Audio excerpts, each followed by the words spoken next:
دونوں ہی عورتیں ہیں، ایک کا نام ہے گریٹا جو کہ سویڈش ہے اور دوسری کا نام ہے عائشہ جو کہ پاکستانی ہے، اور دونوں کو آزادی چاہیے، لیکن ان کی مطلوبہ آزادی میں زمین اور آسمان کا فرق ہے۔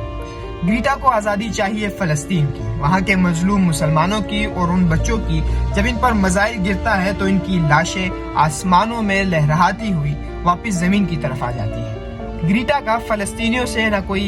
مذہبی رشتہ ہے نہ کوئی ثقافتی، بلکہ بحیثیت انسان ان کی آزادی کے لیے ان پر ہونے والے ظلم کے خلاف آواز اٹھاتے ہوئے ایک ہی سال میں 2 دفعہ اسرائیل کی قیدی بن چکی ہے۔ اور دوسری طرف ہے نام نہاد ایک مسلمان ایکٹر عائشہ عمر، جو یہ ثابت کرنا چاہتی ہے کہ ڈیٹنگ از نارمل اور یہ ایک عام بات ہے۔ جس کو آزادی چاہیے اسلام سے، جس کو آزادی چاہیے اسلامی تعلیمات سے، اور جس کو آزادی چاہیے تو وہ لباس سے،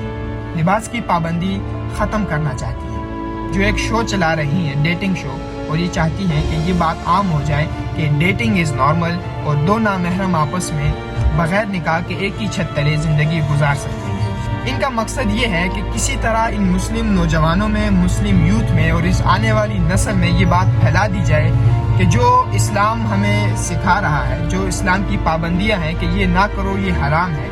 یہ ان لوگوں میں اتنا عام کر دیا جائے کہ یہ اس کو پھر حرام ہی نہ سمجھے، اور آہستہ آہستہ یہ دین سے دور ہو جائے اور شیطانی قوتیں ان کو اپنی لپیٹ میں لے لیں اور اسلام کو یہ مٹانے کی ہر ممکن کوشش کر رہے ہیں۔ اور یہ ہمارے نادان مسلمان ان کا آلائے کار بن رہے ہیں، چند ٹکوں کے لیے، چند پیسوں کے لیے اپنا دین اور مذہب، اپنی عزت اور ناموس کا سودا کر دیتے ہیں۔